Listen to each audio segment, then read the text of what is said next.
এবারের ফিফা বিশ্বকাপে শুরু থেকেই ছিল বিতর্ক। ধীরে ধীরে ম্যাচ গড়িয়েছে, সেমিফাইনালে এসেছে, বিতর্ক যেন পিছু ছাড়ছে না ফিফা। এবং একই সঙ্গে এই বিতর্কের সঙ্গে আরেকটা দলের নাম ওতপ্রোতভাবে জড়িয়ে আছে, সেটা আর্জেন্টিনা ফুটবল দল।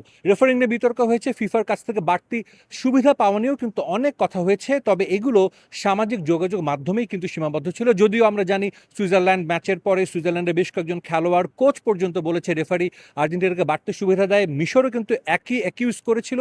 এবং সব শেষ, প্রথম সেমিফাইনাল শেষে ফ্রান্সের কোচ দিদিয়ের দেশমও কিন্তু বলেছেন যে রেফারি ম্যাচ পরিচালনা করেছেন তিনি সেই সেমিফাইনালের মতো বড় ম্যাচ পরিচালনার জন্য কতটুকু যোগ্য সেটা নিয়েও কিন্তু তিনি প্রশ্ন তুলেছেন। এবার আসি দ্বিতীয় সেমিফাইনাল, যে ম্যাচে মুখোমুখি হবে আর্জেন্টিনা এবং ইংল্যান্ড। ঐতিহাসিকভাবে এই ম্যাচের গুরুত্ব অনেক অনেক অনেক বেশি, কারণ আমরা বলতেই পারি বৈরী দুই প্রতিপক্ষ, তাদের ভূ রাজনৈতিক একটা অনেক লম্বা ইতিহাস রয়েছে।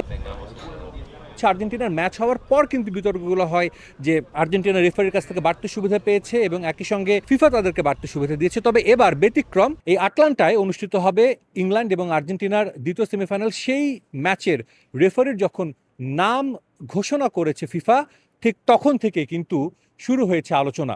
যুক্তরাষ্ট্রের 44 বছর বয়সী রেফারি ইসমাইল এলফাত এই ম্যাচটা অফিশিয়েট করবেন, মূল রেফারি হিসেবে মাঠে থাকবেন আর্জেন্টিনা এবং ইংল্যান্ডের ম্যাচে। তার জন্ম মরক্কোতে হলেও তিনি কিন্তু 18 বছর বয়সেই তিনি চলে আসছেন যুক্তরাষ্ট্রে মাইগ্রেট করে, এবং এরপর থেকে তিনি এখানে আছেন, এখানকার নাগরিক। তিনি প্রায় এক যুগেরও বেশি সময় ধরে MLS এর ম্যাচ অফিশিয়েট করছেন, বেশ অভিজ্ঞ একজন রেফারি। তবে কেন এই এলফাতকে দায়িত্ব দেওয়ার কারণে আলোচনা শুরু হয়েছে সেটা একটু জানাতে চাই। এই এলফাত প্রথমবারের মতো আর্জেন্টিনার কোনো ম্যাচ অফিশিয়েট করেন, সেটা চতুর্থ রেফারি হিসেবে গত কাতার ওয়ার্ল্ড কাপের ফাইনালে ছিলেন। এবং এই এলফাত লিওনেল মেসির যতগুলো ম্যাচ অফিশিয়েট করেছেন আজ পর্যন্ত কোনো ম্যাচে লিওনেল মেসি যেই দলের হয়ে খেলেন না কেন সেই দল কখনো হারেননি। এবং সবাই বলছেন যে লিওনেল মেসির প্রিয় রেফারিদের মধ্যে একজন এই ইসমাইল এলফাত।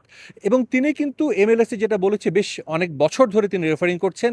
এই MLS-এ ইন্টার মায়ামিতে আসার পর লিওনেল মেসির হয়ে অনেকগুলো ম্যাচে তিনি ম্যাচ অফিশিয়েট করেছেন এবং একটি শিরোপা নির্ধারণী ম্যাচেও কিন্তু ছিলেন এই ইসমাইল এলফাত, যে ম্যাচে পেনাল্টি থেকে পেয়েছিলেন লিওনেল মেসি, গোল করেছিল তিনি, এবং একই সঙ্গে ম্যাচটিতে জয় তুলে নিয়ে শিরোপা জিতেছিল ইন্টার মায়ামি। এছাড়াও MLS-এর আরও অনেকগুলো ম্যাচেও কিন্তু তিনি অফিশিয়েট করেছেন, যে ম্যাচগুলোতে খেলেছেন লিওনেল মেসি কোনো ম্যাচে কখনোই তিনি হারেননি। এবং এই কারণেই কিন্তু দুয়ে দুয়ে চার, অনেক কনস্পিরেসি থিওরি, অনেক ষড়যন্ত্র তত্ত্ব, অনেক কিছু দেখছেন।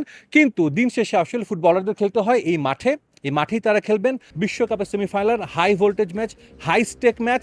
নিশ্চিতভাবে দুই দলের প্রত্যেকে চাইবে, প্রত্যেকটা খেলোয়াড় চাইবে অন্তত এই ম্যাচটা বিতর্কমুক্তভাবে হবে, এই ম্যাচের ফলাফলে রেফারির কোনো সিদ্ধান্ত যেন প্রভাব ফেলতে না পারে, এটাই কিন্তু সবাই প্রত্যাশা করছেন। সেই প্রত্যাশা আমাদেরও। আটলান্টা থেকে সাজিদ মুস্তাহিদ, সময় সংবাদ, যুক্তরাষ্ট্র।